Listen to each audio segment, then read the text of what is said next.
Encuentran como que ya está regresando la época de calorcito, ¿verdad? Ya va a llegar el momento en que vamos a tener que poner los ventiladores. ¿No se escucha? Por ahí sí me pueden modular el micrófono porque según yo ya está prendido. Sí, ya está. Correcto, muchas gracias. Pues hoy me toca dar a mí el mensaje. Me toca hablar sobre Isaac.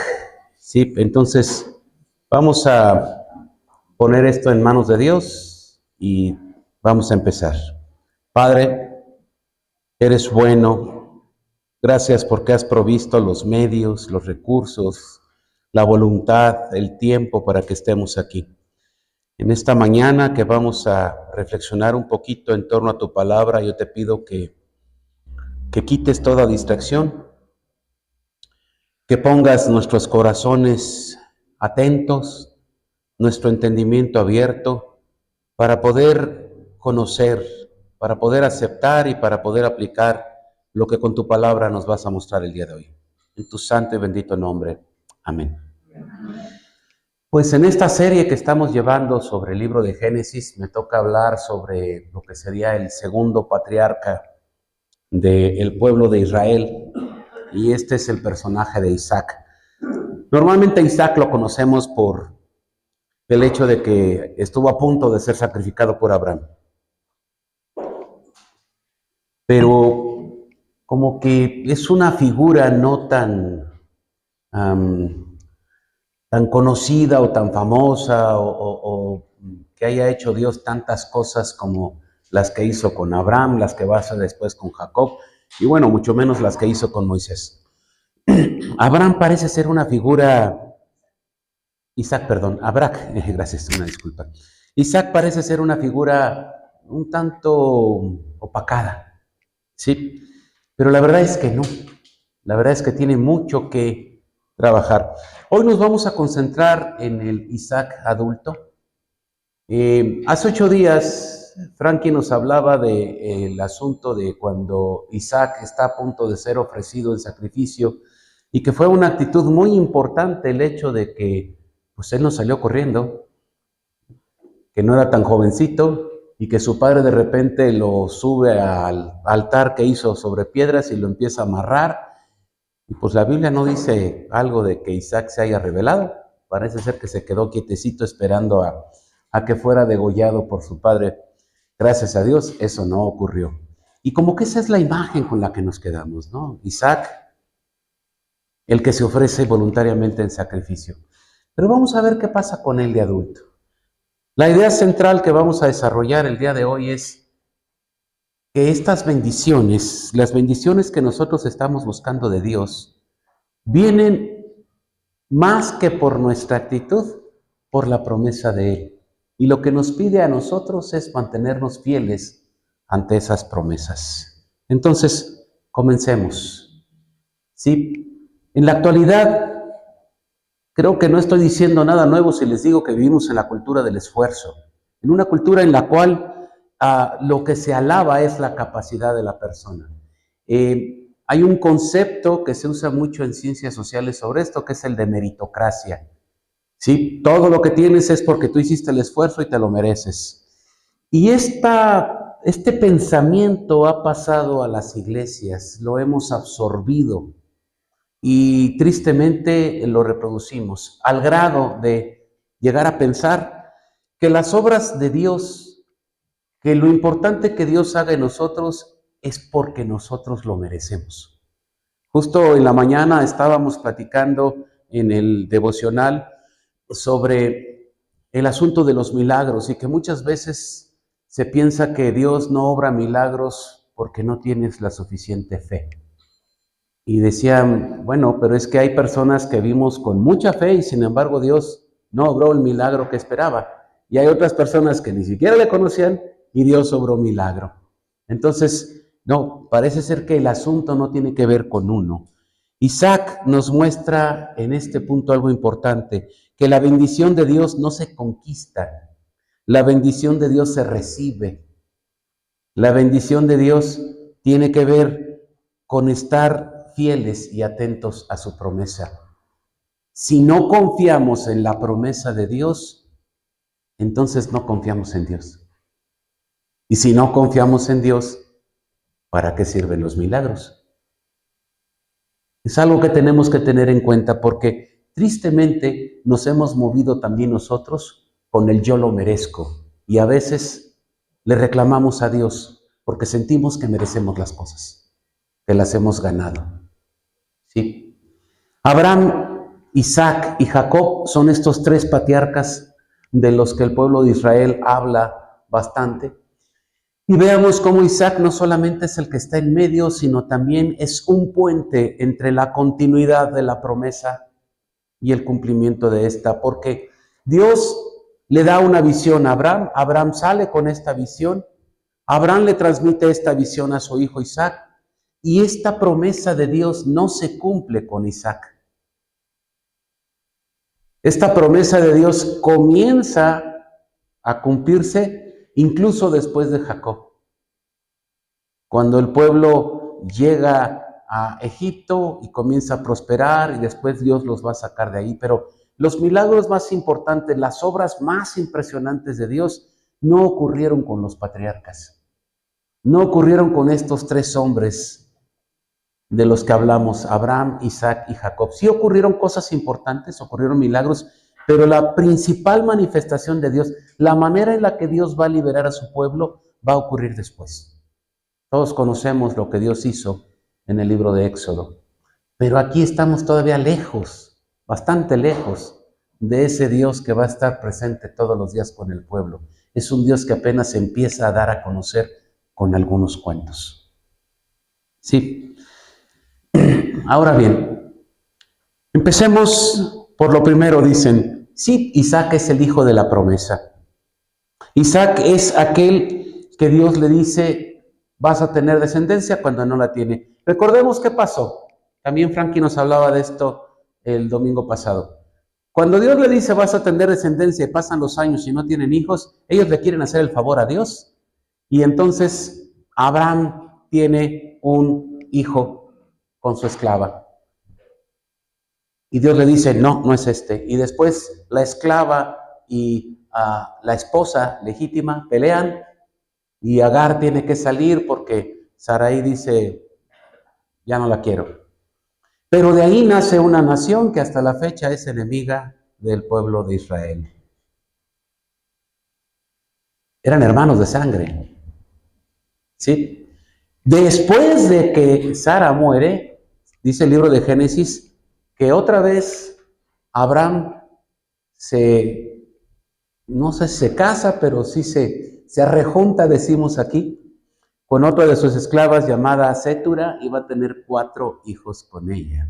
Y de esos 4 hijos van a nacer otras 4 naciones. Y eso nos habla de que el padre de la fe no tuvo contención. Y la verdad es que de ahí nacieron 5 naciones que hasta la fecha odian a los judíos. También hay que aclarar que en los tiempos actuales los israelitas no necesariamente son buenos vecinos. ¿Sí? Pero es importante de aquí señalar qué pasa cuando nosotros queremos hacer la voluntad de Dios. Isaac entonces va a llegar como el hijo de la promesa y va a llegar de acuerdo a los planes de Dios. Mira, voy a leerte rapidito lo que dice Romanos capítulo 9, versículos 7 al 9.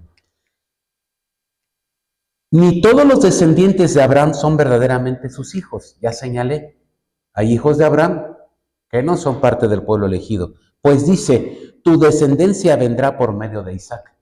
Esto significa que los hijos de Dios no son los descendientes naturales, sino aquellos que son considerados descendientes según la promesa. La promesa dice así, por este tiempo vendré y Sara tendrá un hijo. ¿Cómo podemos aplicar esto en nuestros tiempos? De una manera fácil, pero también tajante. No todos los que vienen a las iglesias son hijos de Dios. No todos los que dicen Señor, Señor son escogidos, sino aquellos a los que Dios ha llamado, les ha revelado y les ha prometido un cambio de vida. Por eso podemos tener gente en las iglesias que por más que se esfuerza a lo largo de los años, no cambian. No ha habido una transformación en su corazón. No por venir a la iglesia cristiana te haces cristiano. Eso es algo que debemos dejar en claro. Si no es justamente porque eres cristiano y Dios te has transformado, que vienes a la congregación. O sea, no vienes aquí a buscar a Dios, vienes aquí a reconocer a Dios. Parece sutil, parece un juego de palabras, pero el cambio es fundamental. Lo mismo dice el apóstol en el libro de Gálatas, capítulo 4. Dice, porque está escrito que Abraham tuvo 2 hijos. Señala los primeros, ¿sí? Uno de la esclava y otro de la libre. El hijo de la esclava nació conforme a una decisión humana. Se desesperaron porque no tienen hijos y decidieron hacerlo por su cuenta. Pero el hijo de la libre nació conforme a la promesa de una estéril que ya estaba grande, que ya no estaba en edad de tener hijos y que sin embargo tuvo un hijo por el milagro de Dios. Así que hermanos, nosotros como Isaac, ¿qué somos? Hijos de la promesa. Y eso me encanta. Lo podemos decir hacia nosotros. ¿Qué somos? Hijos de la promesa. Yo soy un hijo de la promesa. Y eso, si eso entra en tu corazón, si eso lo entiendes y lo dimensionan, es tremendo. Porque no soy cualquier cosa. Yo soy quien Él dice que yo soy. Nuestra salvación, nuestro llamado, tampoco dependen del mérito humano, sino de la gracia y la promesa de Dios. Salvos por gracia. Y la gracia empezó desde el llamado, porque Dios puso en nosotros tanto el querer como el hacer.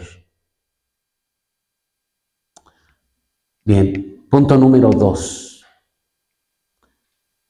Isaac nos da un llamado importante. Hay que permanecer. Y ve cómo va este evento. Hay una promesa, Dios revela esta promesa y sin embargo tarda la promesa. Y como la promesa tarda, tendemos a decir, Dios no va a cumplir.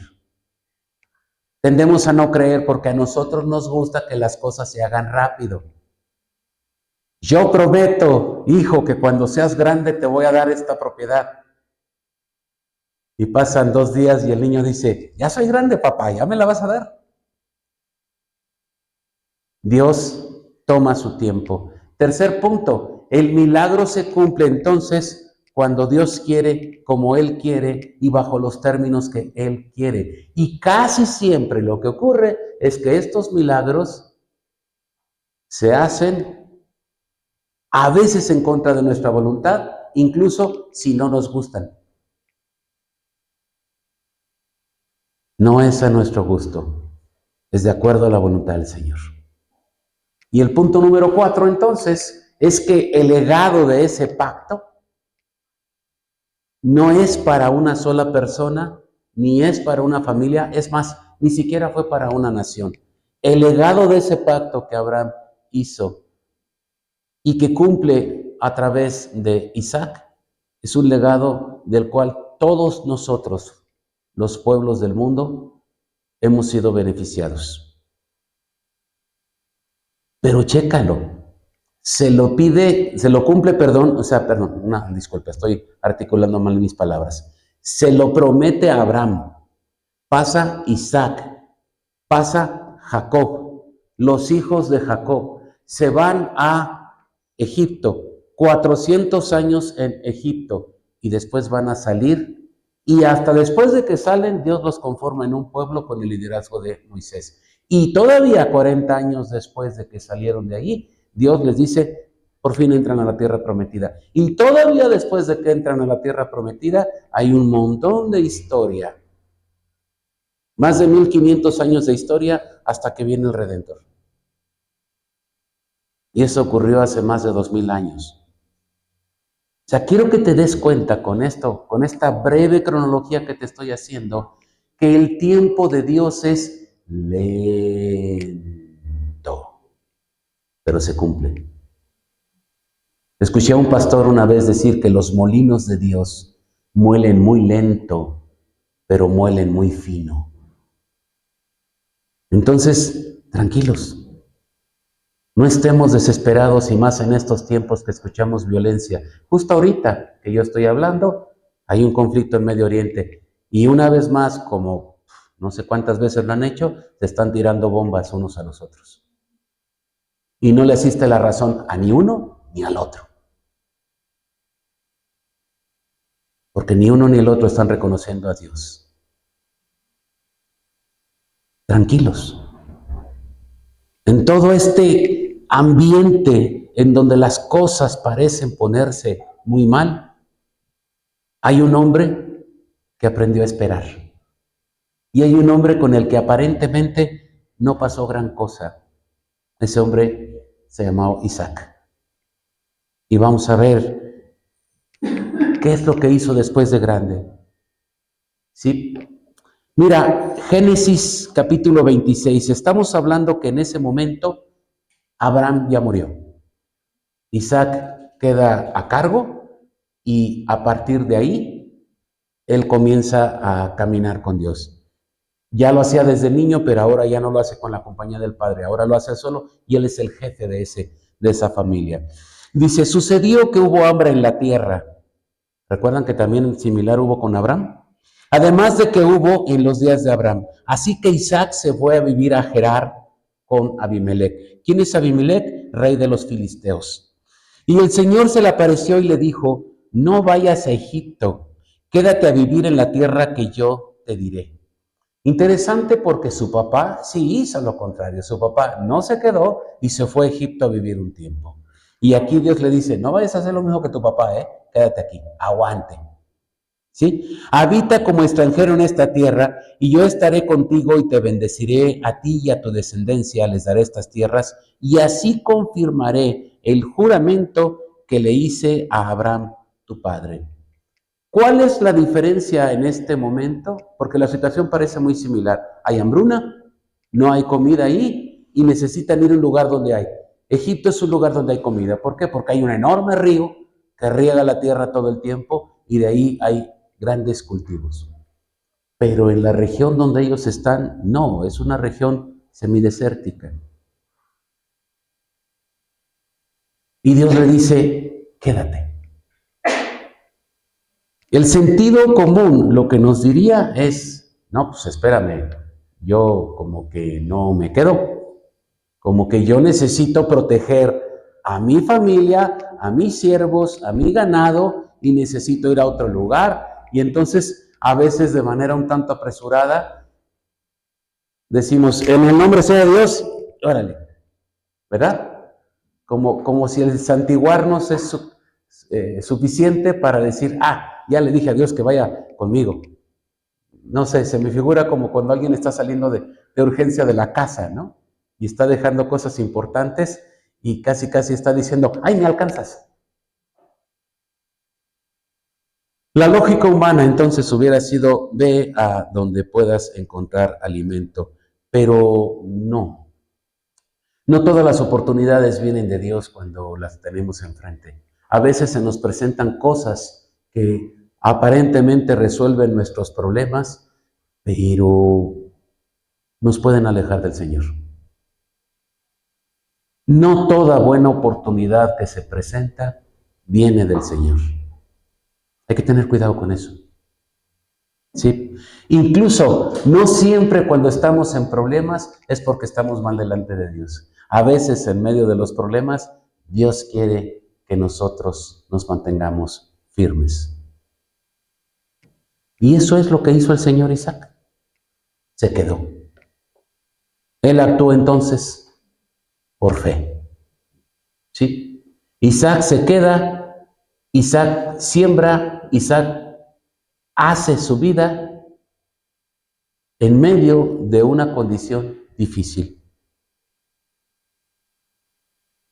En ese mismo pasaje nos muestra qué es lo que va a ocurrir después, que Dios va a dar mucha prosperidad a Isaac. Pero aquí lo que nosotros debemos tomar en cuenta es, ¿qué es lo que hizo que Isaac se quedara? Y la respuesta es simple, pero también es profunda: la fe. Platicábamos en la mañana sobre esta cuestión de la fe. Les decía que estábamos hablando sobre los milagros. Y a veces nosotros tenemos esta imagen de la fe desde la visión o desde la óptica de que la fe es el ingrediente principal que actúa en acciones milagrosas de Dios. O sea, donde hay fe, hay milagros. Casi podemos aseverar eso.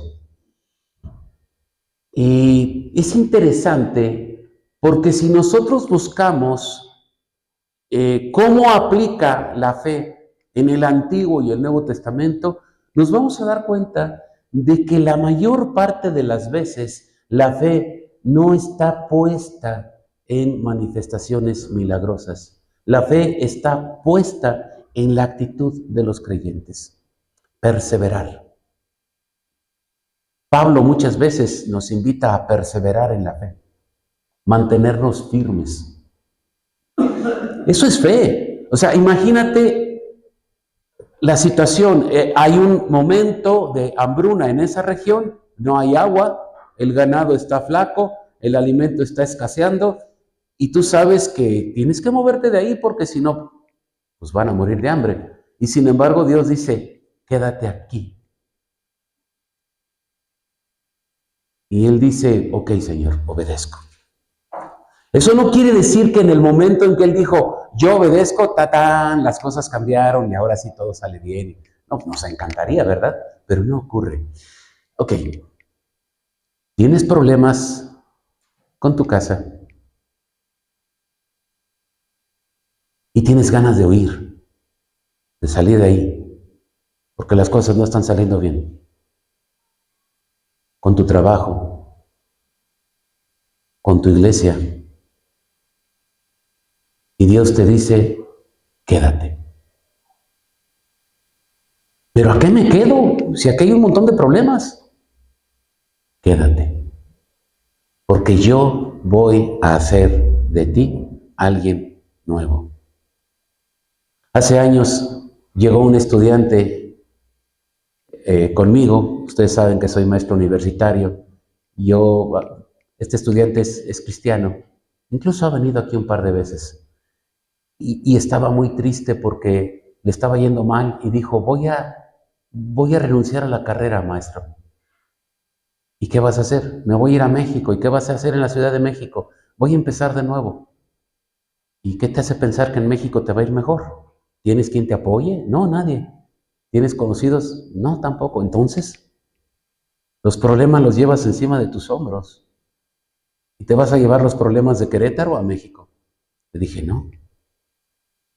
Dios no te llamó a renunciar. Tú eres cristiano. Y contigo puedo hablar de manera más directa. Dios te llamó a ser perseverante en la fe, no a renunciar. Le costó mucho trabajo, lloró mucho ese muchacho, pero me invitó el día de su titulación. Y me dijo: muchas gracias, porque si usted no me hubiera dado esas palabras, yo no me hubiera quedado.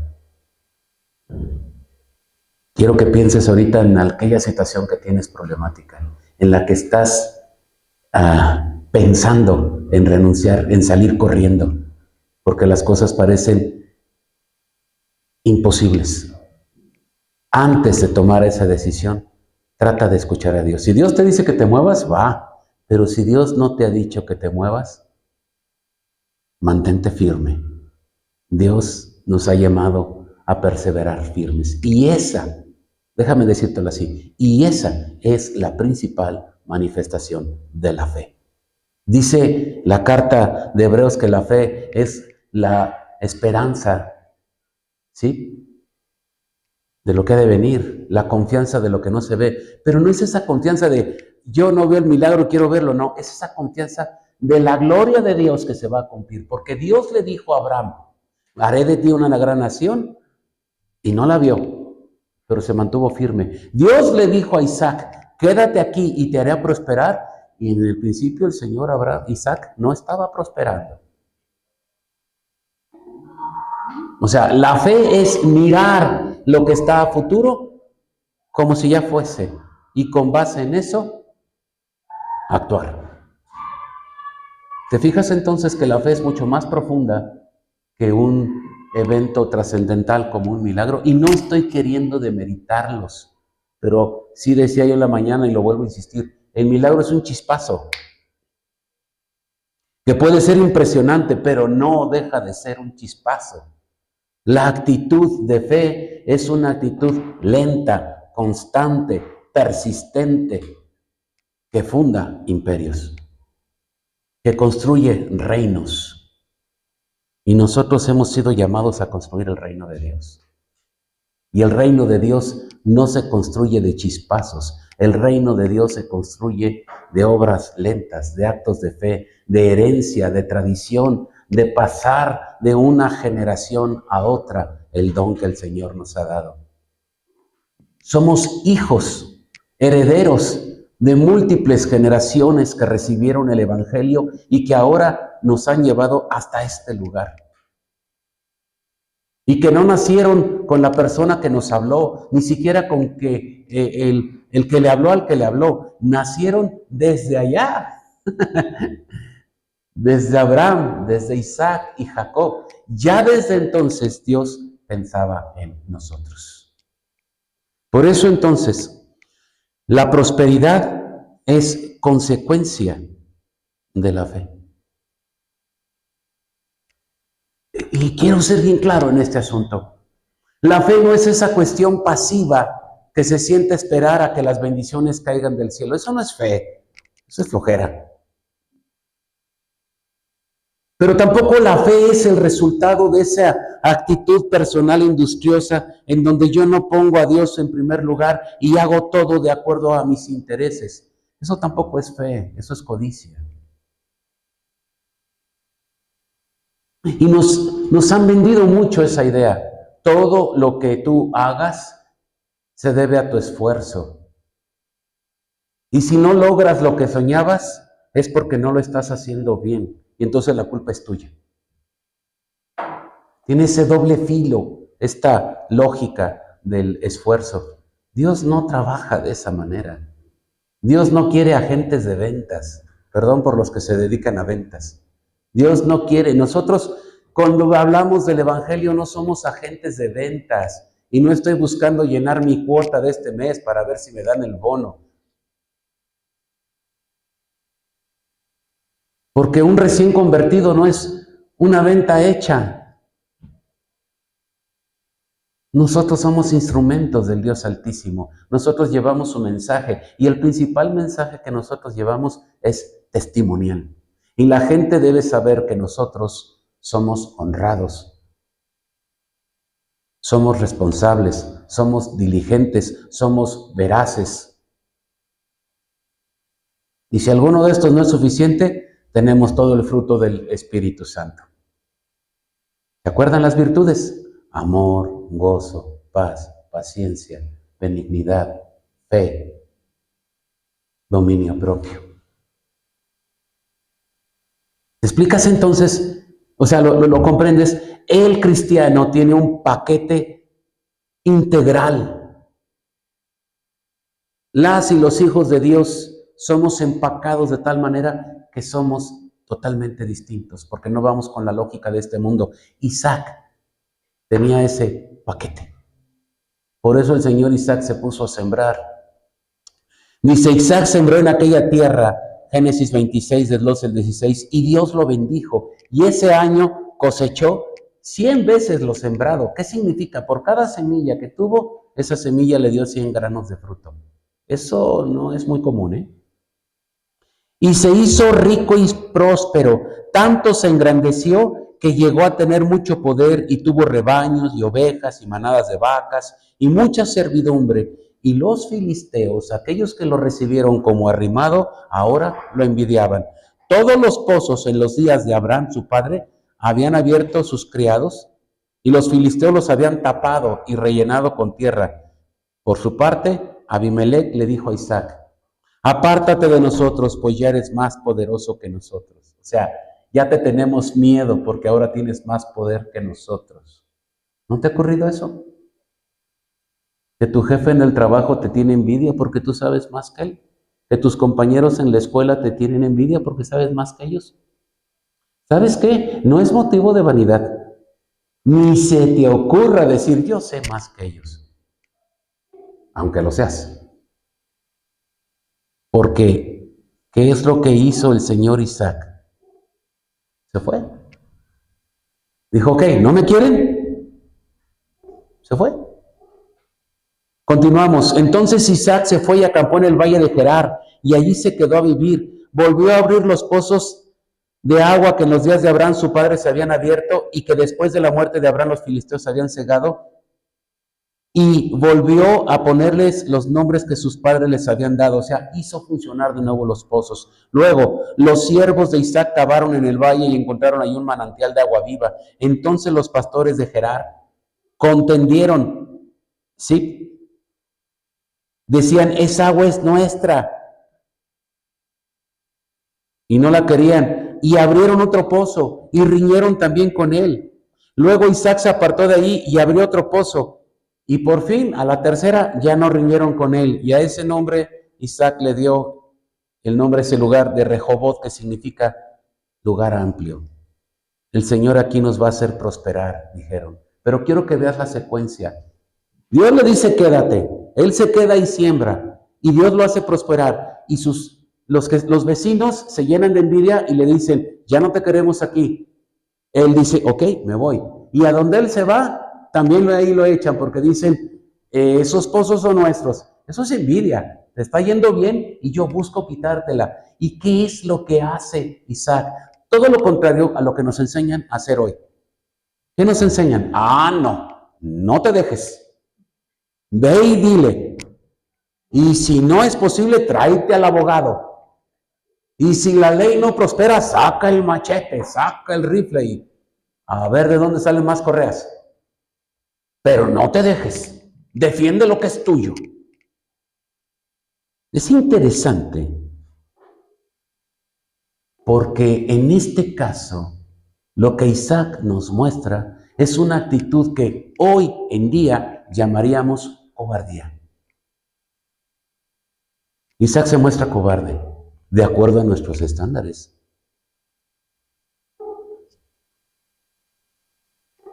Y creo que a nadie nos gusta esa etiqueta, ¿verdad? Un cristiano es un cobarde. No, ¿cómo crees? Yo soy un hijo de Dios y quien se mete conmigo se mete con Dios y entonces no se te ocurra a mí. Y ahí vamos, contendiendo por todos lados. No sé, a veces Dios nos pide pelear, estoy de acuerdo con eso, pero no nos confundamos, hermanos. Dios no nos pide pelear siempre. Y además ese no es el tipo de pelea que Dios nos pide. Mira, 2 versículos nomás para darte esta contestación rápida de esto. Santiago 18:12. Digo, perdón, Romanos, me estoy yendo mal. Es Romanos 18:12. ¿Sí? Dice el apóstol Pablo, si es posible, en cuanto dependa de nosotros, vivamos en paz con todos. Si es posible.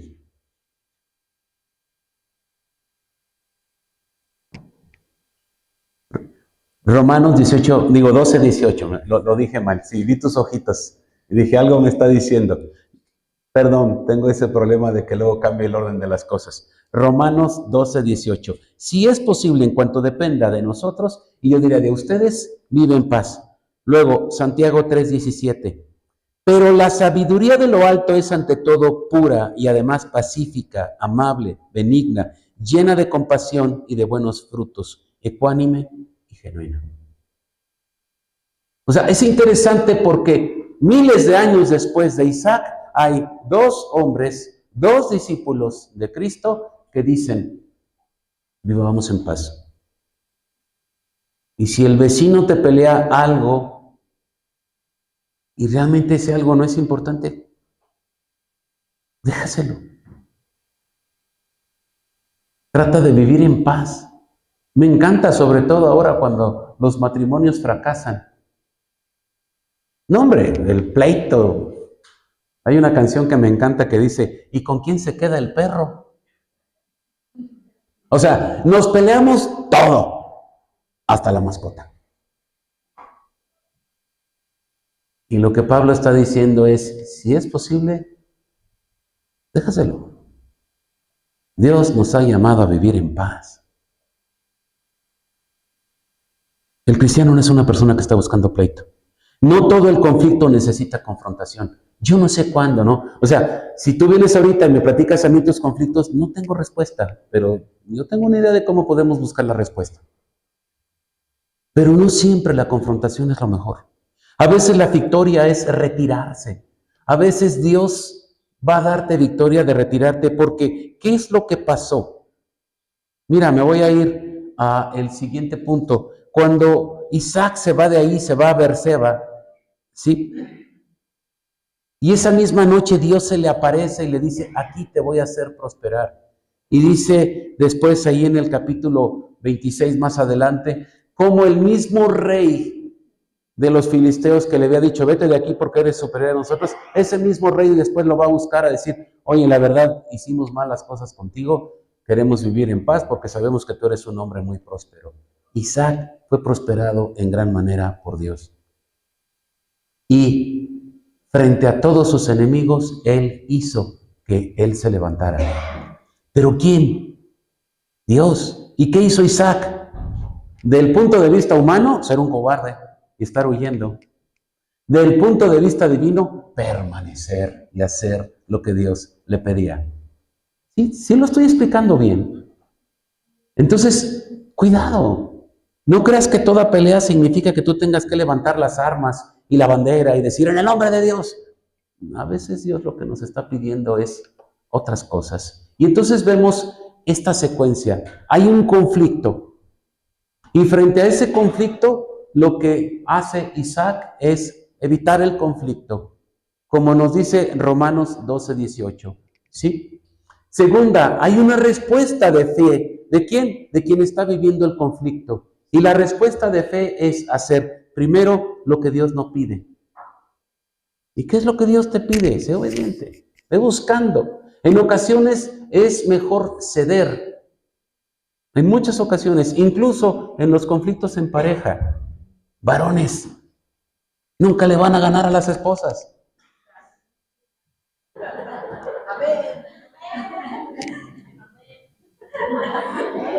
Esposas, a veces ustedes pecan de tercas. Es la verdad. A veces también los hombres pecamos de ser insolentes, ¿no? Entonces, ojo, ¿qué es lo que tenemos que hacer? Ceder. Busquemos la paz, ceder. Hay cosas en las que no se pueden ceder, estoy de acuerdo, pero hay otras que sí.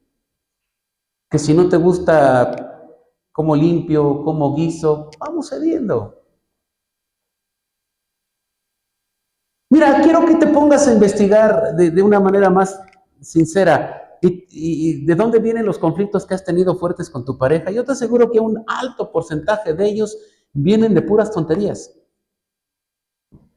Te lo aseguro. Digo, ya vamos para 30 años de casados, entonces pues ya me sé un poquito la historia, ¿no? Tuvimos una situación bastante interesante. Íbamos a la Ciudad de México. Tenía que ser atendida Janet y entonces le estaba sirviendo un cafecito que quería llevarse y le dije a Janet, ¿cuánto le pongo a tu termo? ¿Lo quieres lleno o a la mitad? Y se queda pensando y me dice, 3/4. ¿Me entendieron ustedes?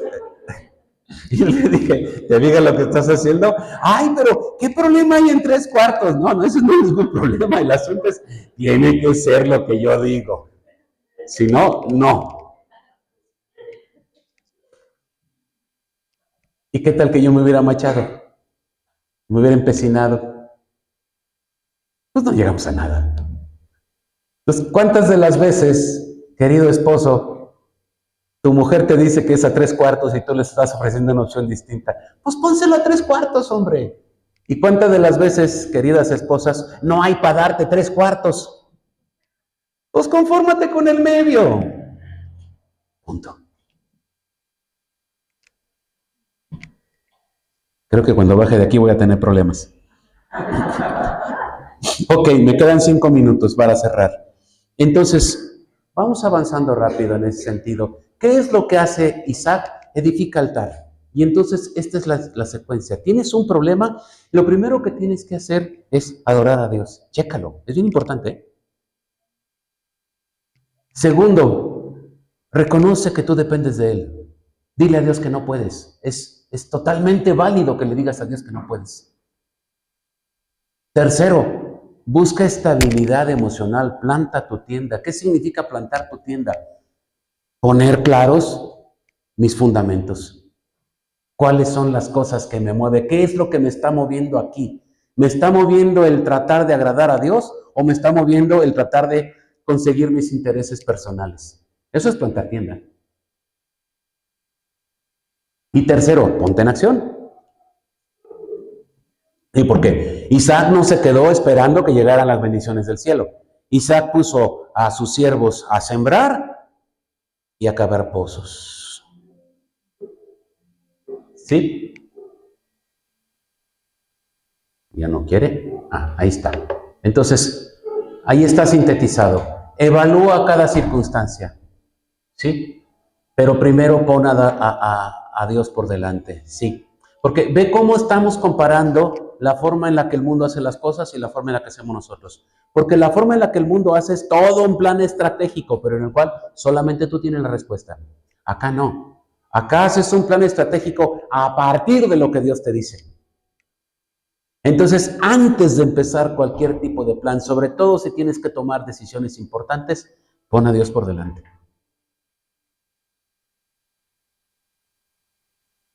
Para ver si Él bendice tu decisión.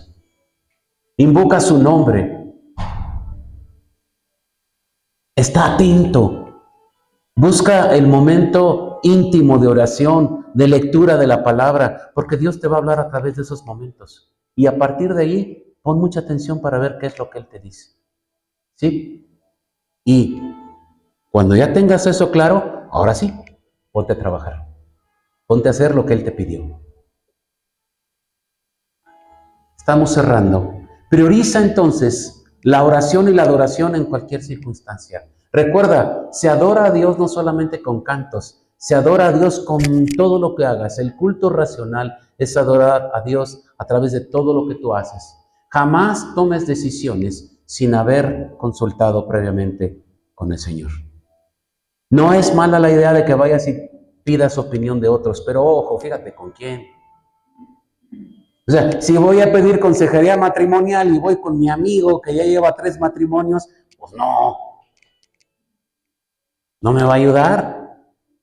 ¿Sí? Voy a buscar consejería con quien veo que Dios está haciendo obra en esas personas, con quien Dios está utilizando para decir, a ver, dame tu opinión, quiero saberla.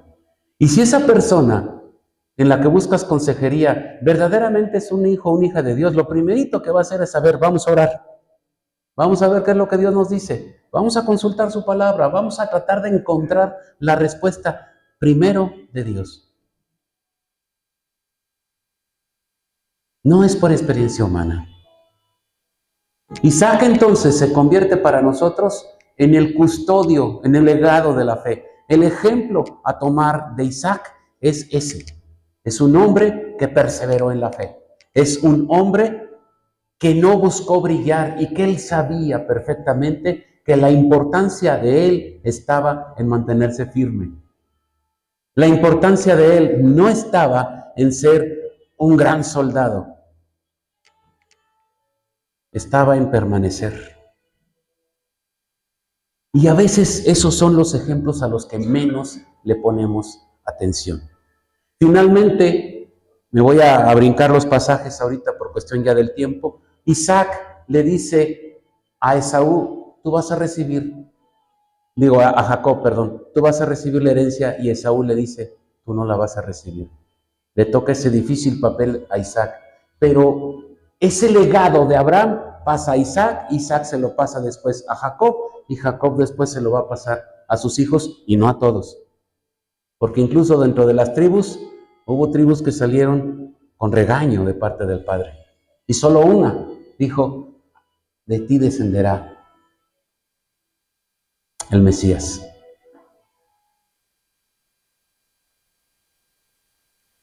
Abraham, padre de la fe, Isaac, puente, heredero de la fe, ¿sí?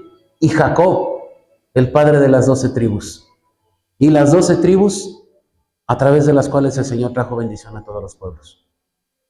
Eso no nos vuelve prosionistas, ni projudíos, ni decir, ay, todo lo que hagan ellos está bien. No, no, no, no, no. Recuerden que Pablo es muy fuerte cuando dice, aquellos que son descendientes del pueblo, que negaron a Jesús, Dios los arrancó y ya no son parte del olivo. Cuidado, ¿eh? No vaya a ser que tú te creas parte de esta descendencia y no lo seas. Cuidado. La fidelidad divina entonces en contraste con el esfuerzo humano, la bendición no se sostiene con nuestra actitud. La bendición de Dios se sostiene con la promesa de Él y se cumple en nosotros si permanecemos fieles. Una fe inconmovible es lo que Dios pide de nosotros. Lo voy a dejar hasta aquí. Hay algunas preguntas finales con las que quiero que tú estés pensando en esto. ¿Sí? ¿Estoy confiando más en mi esfuerzo que en la promesa de Dios? Sé honesto. ¿En qué áreas necesito cavar pozos? ¿En qué áreas necesito moverme y volver a empezar en lugar de pelear por un pozo viejo, por una tierra que ya no da fruto? ¿En qué áreas de mi vida necesito ceder? ¿Qué legado espiritual estoy construyendo para quienes vienen detrás de mí? No solamente a tus hijos carnales, a tus hijos espirituales. ¿Qué legado espiritual les estás dando? Porque aunque no lo creas, hay gente que te está mirando. Hay gente que está poniendo la atención en ti. Y hay gente a la que probablemente estés decepcionando si tú no estás poniendo a Dios por delante en tu vida. Y tú ni siquiera te has dado cuenta de ello. Yo no sabía que fui de bendición para este joven cuando llegó conmigo diciendo que iba a desertar de la carrera. Y quién sabe cuántos más. Pero hay que tener mucho cuidado entonces porque lo que nosotros hagamos repercute no solo en nuestra vida, sino en las siguientes generaciones. ¿De acuerdo? Inclina tu rostro. El legado de Isaac entonces es el legado de ser humilde, de ser fiel, de ser honesto, de ser constante. Medita en tu corazón si tú tienes ese legado de Isaac. Medítalo seriamente, no vaya a ser que en realidad estás viviendo un cristianismo solo de apariencia. Padre, en esta mañana yo te clamo, te ruego que este mensaje que hoy hemos recibido sea un mensaje que transforme nuestros corazones, que nos abra el entendimiento y que nos permita mirar todo aquello en lo cual nosotros no estamos haciendo las cosas de acuerdo a tu voluntad. Así como Isaac permaneció, enséñanos a permanecer a nosotros. Así como tú bendijiste a Isaac, aun cuando él fuera humano y también cometiera pecados, nos estás bendiciendo a nosotros. Que seamos como pozos de los cuales la gente viene y toma agua viva, Señor, de la que no tendrá sed jamás. En tu santo y bendito nombre nos ponemos el día de hoy y queremos ser como barro en tus manos, herramientas en la construcción de tu reino, siervos de acuerdo a tu voluntad. Amén. Muchas gracias.